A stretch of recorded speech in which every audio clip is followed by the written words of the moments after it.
Bonjour et bienvenue. Aujourd'hui, on va essayer de s'y retrouver un peu dans le monde, parfois un peu dense, de la psychothérapie.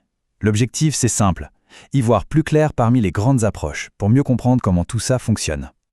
Psychanalyse, TCC, EMDR. C'est vrai que ça peut vite donner le tournis, non? Si on se sent un peu perdu au milieu de tous ces termes et de tous ces sigles, eh bien c'est tout à fait normal. Il y a des dizaines d'approches, alors on va démêler tout ça ensemble. Allez, on attaque. Et pour bien faire les choses, on va commencer par la base. Avant même de regarder ce qui les différencie, voyons un peu ce que toutes les psychothérapies ont en commun. Alors, qu'est-ce que c'est au fond une psychothérapie? C'est une méthode de soins qui s'appuie sur la parole et sur la relation. Ce sont ses outils principaux. Et le but, c'est pas juste un coup de pouce passager, c'est vraiment de viser une transformation qui s'inscrit dans la durée.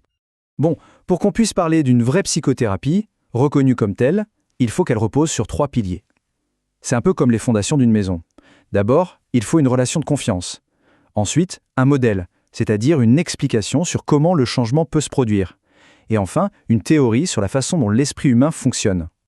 Voilà, maintenant qu'on a posé les bases, c'est parti pour une petite visite guidée des 4 grandes familles de thérapie.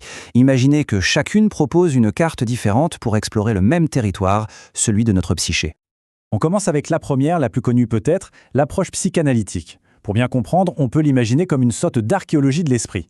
L'idée, c'est vraiment d'aller creuser dans le passé pour mettre au jour la façon dont il a construit notre présent. Alors, comment ça marche? Eh bien, l'idée centrale, c'est bien sûr l'inconscient, cette partie de nous qui nous influence sans qu'on s'en rende compte. La thérapie va donc chercher à décoder les conflits et les défenses qu'on a mis en place. Et un concept vraiment clé, c'est ce qu'on appelle le transfert. Les émotions qu'on ressentait pour des personnes de notre passé, nos parents par exemple, on va les transférer sur le thérapeute. Ça permet de les revivre et surtout de les comprendre. Allez, on change complètement de registre avec la deuxième grande famille, les TCC, les thérapies cognitivo-comportementales. Si la psychanalyse c'était l'archéologie, là on est plutôt avec une boîte à outils. C'est une approche très pragmatique, très concrète, tournée vers les problèmes d'aujourd'hui. Et là, on voit vraiment la différence fondamentale entre les deux. D'un côté, la psychanalyse qui va chercher les racines, le pourquoi de la souffrance. De l'autre, la TCC qui se demande comment on peut faire pour aller mieux, là maintenant, en changeant nos pensées et nos comportements. Oui, le mot d'ordre ici, c'est vraiment l'action. La TCC, elle part d'un principe assez simple. Nos difficultés, ce sont des habitudes, des comportements qu'on a appris.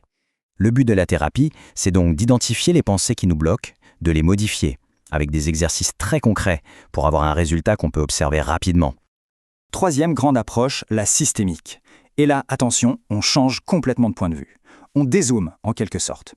Au lieu de se focaliser sur l'individu, on prend un grand angle pour observer l'ensemble de ses relations, sa famille, son couple, son travail. Le problème n'est plus vu comme étant dans la personne, mais comme le symptôme de la dynamique d'un groupe.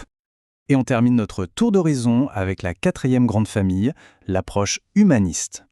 La meilleure image, je crois, c'est celle du jardinier. Le thérapeute ne cherche pas à réparer quelque chose qui serait cassé. Non, son rôle, c'est de créer les meilleures conditions possibles, avec de l'écoute, de l'empathie, de l'authenticité, pour que la personne puisse puiser dans ses propres ressources et se développer par elle-même. Bon, on a vu ces 4 grandes familles, mais attention, ce ne sont pas des boîtes complètement séparées les unes des autres. Le monde de la psychothérapie, ça évolue tout le temps. Et aujourd'hui, on voit arriver une nouvelle vague d'approches qui n'hésite pas à piocher des outils dans différentes écoles pour être encore plus efficaces. On a des exemples très concrets. Prenez le MDR. C'est une technique hyper efficace pour les traumatismes, qui utilise des mouvements des yeux pour aider le cerveau à retraiter un souvenir douloureux. Ou encore la MBCT, qui mélange des outils des TCC avec de la méditation de pleine conscience pour éviter les rechutes dépressives. C'est la preuve que ce domaine ne cesse d'innover. Alors, avec tout ça, toutes ces techniques, ces théories qui semblent parfois complètement opposées, on en vient à une question essentielle même. Au bout du compte, qu'est-ce qui est le plus important pour qu'une thérapie marche vraiment? Voilà, la question est sur la table. Qu'est-ce qui marche le mieux? La profondeur de la psychanalyse? L'efficacité des TCC? Eh bien, les études scientifiques ont une réponse, et vous allez voir, elle est assez inattendue. Et là voilà, la réponse. Regardez bien ce graphique, c'est fascinant. Les techniques elles-mêmes, l'approche spécifique, à peine 15% du résultat. Non, le facteur le plus important, et de très loin, c'est la qualité de la relation thérapeutique. 40%. C'est ce qu'on appelle les facteurs communs. La confiance, le fait de se sentir compris, l'espoir, c'est ça le vrai moteur du changement. Cette phrase résume tout en fait. La technique, bien sûr que c'est important, c'est le savoir-faire du thérapeute. Mais ce qui fait vraiment la différence, ce qui est déterminant, c'est la rencontre humaine, la qualité de la connexion qui va se créer. C'est la clé de voûte.